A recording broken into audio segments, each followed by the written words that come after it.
আসসালামু আলাইকুম। আসসালাম। কি অবস্থা ভাই, কেমন আছেন? আলহামদুলিল্লাহ। আপনি কোথা থেকে আসছেন? ওদের বাড়ি কোম্পানিগঞ্জ, নোয়াখালী। আসসালামু আলাইকুম ওয়া রাহমাতুল্লাহি ওয়া বারাকাতুহু।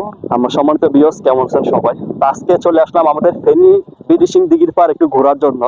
তো ঘুরতে এসে আমার প্রিয় ভাইদের সাথে দেখা হলো। দিনের ভাই, ইসলামের পরিচালনা, মাদ্রাসার মানুষ ওনা। আপনার মাদ্রাসার না?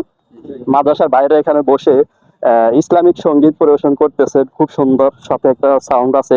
তা আমি ওনাদেরকে দেখে আমি নিচে ছিলাম, উপরে চলে আসলাম ওদের সাথে একটু কথা বলার জন্য। তা আমরা এই মুহূর্তে চলে যাবো ভাইয়ের কাছে। আসসালামু আলাইকুম। আসসালাম। কি অবস্থা ভাই, কেমন আছেন? আলহামদুলিল্লাহ। আপনি কোথা থেকে আসছেন? ওদের বাড়ি কোম্পানিগঞ্জ, নোয়াখালী। উনি কোম্পানিগঞ্জ নোয়াখালী থেকে আসছে। আসসালামু আলাইকুম। আপনি কেমন আছেন? আলহামদুলিল্লাহ, ভালো আছি। আপনি কোথা থেকে আসছেন? আমরা একই সাথে একই এলাকার। ও আচ্ছা আচ্ছা, আসসালামু আলাইকুম। আপনি কোথা থেকে আসছেন? কোম্পানিগঞ্জ, নোয়াখালী থেকে। আসসালামু আলাইকুম। কেমন, আপনি কোথা থেকে আসছেন? জি, আমি ঢাকা থেকে আসছি। আপনিও ঢাকা থেকে আসছেন? ঢাকা কোথায় থাকেন? আমি গাজীপুর থেকে। ও আচ্ছা আচ্ছা, উনি ঢাকা গাজীপুর থাকে। তো আসসালামু আলাইকুম। আপনি কেমন আছেন?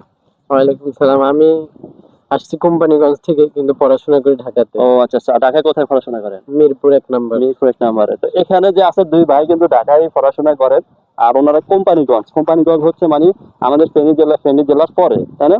নোয়াখালী থানা বলা হয় না, কোম্পানিগঞ্জ থানা, কোম্পানিগঞ্জ উপজেলা। উপজেলা না?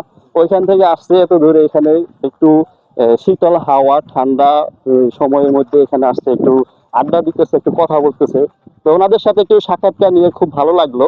তো এই আমরা যে বর্তমান পরিস্থিতিতে আমরা আছি, আসলে এই দিঘির চত্বর পাশে আপনারা তাকালে দেখবেন ছেলে মেয়ে সবাই ঘুরতে আসছে, কেউ হয়তো পরিবার নিয়ে, কেউ হয়তো জোড়া রিলেশনশিপে আছেন তাদের নিয়ে, আর আমার দিনের ভাইরা আছে তাদের একটা জুটি নিয়ে।